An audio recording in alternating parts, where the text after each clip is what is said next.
I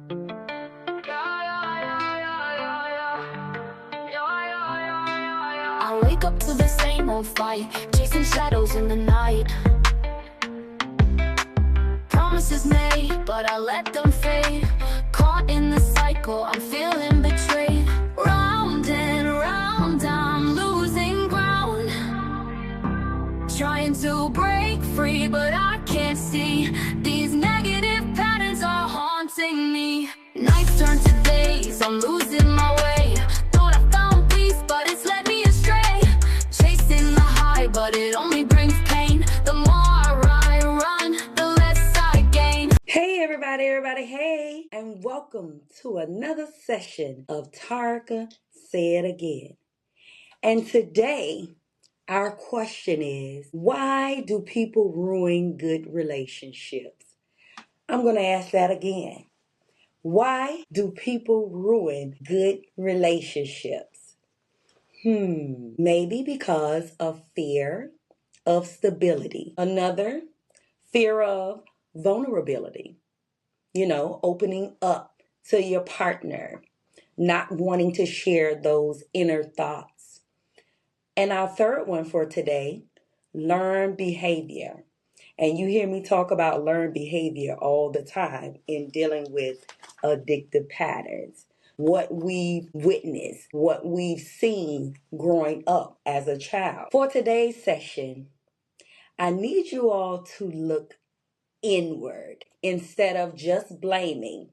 We don't want to do the blaming, oh, he did this or he did that, because we know in my book, when we go to pointing that finger, you have how many pointing back? Yep, 3.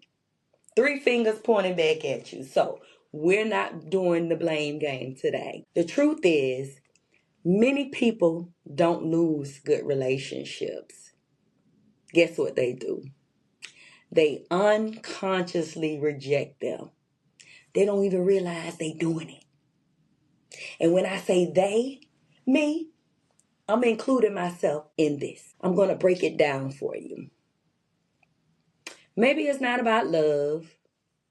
Maybe it's about familiarity. Maybe about fear, of the unknown, and conditioning. How you might have been conditioned to feel a certain way. So we're going to deal with the first one, fear of stability. Now, who doesn't want a stable relationship? But guess what? If peace feels unfamiliar, then fear could set in. And I've done some research on this, say, attachment theory, where it shows that people develop this relational pattern early on in life when they were a child. So, example would be like if you grew up around inconsistency, or maybe around conflict, or emotional distance, or even abandonment, because we know that's a big one.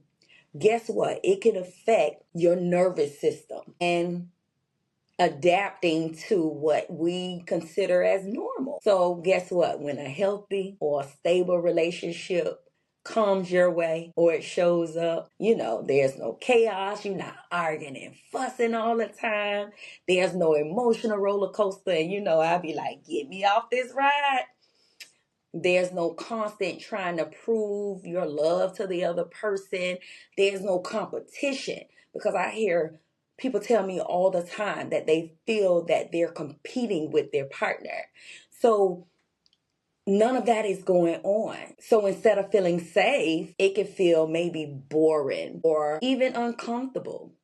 Now, I'm not going to say that because you say that someone is boring, that you have the fear of stability. No, that's not what I am saying, because that person genuinely could be boring or have a boring personality. Evidence on, say, attachment styles, that's where anxiety or maybe avoidance come into play. And that could be an individual maybe feeling, say, the chemistry with someone that's unpredictable, that unpredictable partner. But at times you've heard people say, I don't like him because he's so predictable or she's so predictable. Other words, people don't always choose what's healthy. They choose what feels familiar. Remember that. So number 2, fear of vulnerability. Your protection could be disguised as disinterest. Being in a good relationship requires emotional exposure. We definitely know that. You got to be able to share out. Your partner want to feel seen, want to feel heard. You got to be able to communicate with them no matter what it is. And maybe even being hurt could fall up under the vulnerability. If someone has been hurt, betrayed, or rejected before, they may pull away when things get serious. They could create conflict to gain control. And when I say create conflict, like start something. That kind of goes back to self-sabotaging. You know, you've heard of people where they sabotage a relationship, or they can even shut down emotionally.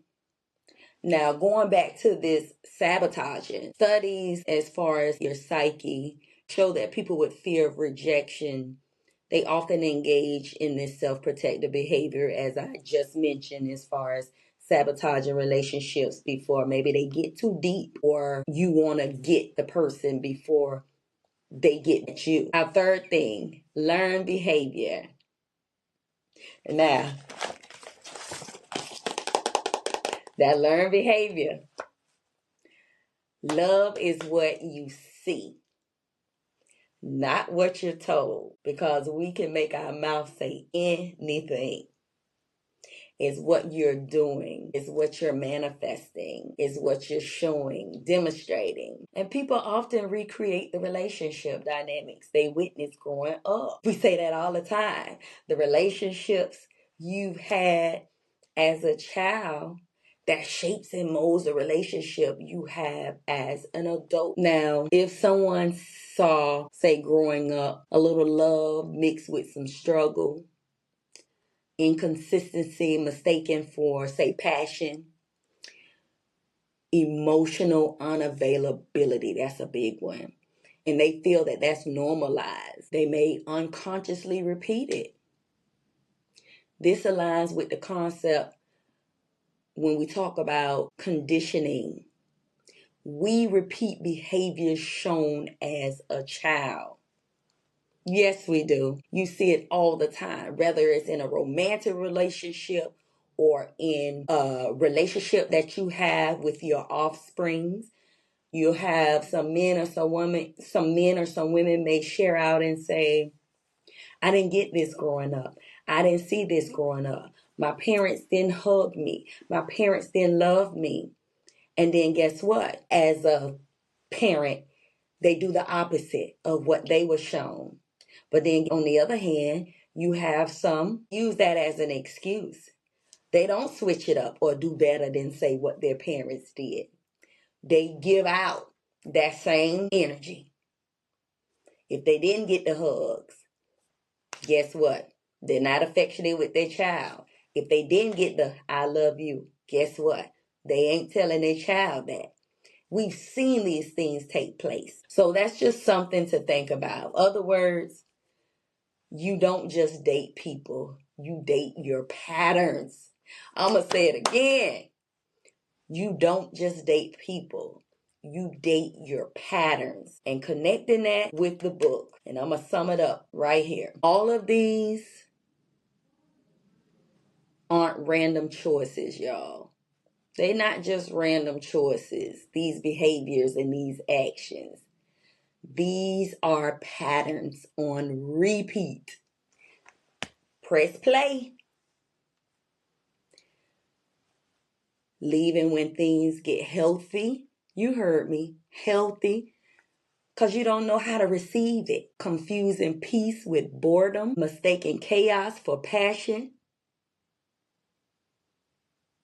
One last key takeaway. Until you heal what feels normal, you will keep calling dysfunction love. We got to work on ourselves, y'all. We got to get healed before jumping into a new relationship. Take some time to be alone, to learn you again. You're not afraid of love.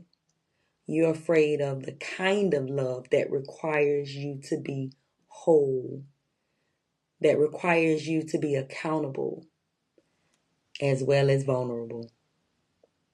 Thank you all for listening to today's session. Tarka said again, hashtag addictive patterns. Don't forget to like, share, and subscribe on iHeartRadio, YouTube, and Spotify. All right, y'all. Have a good one.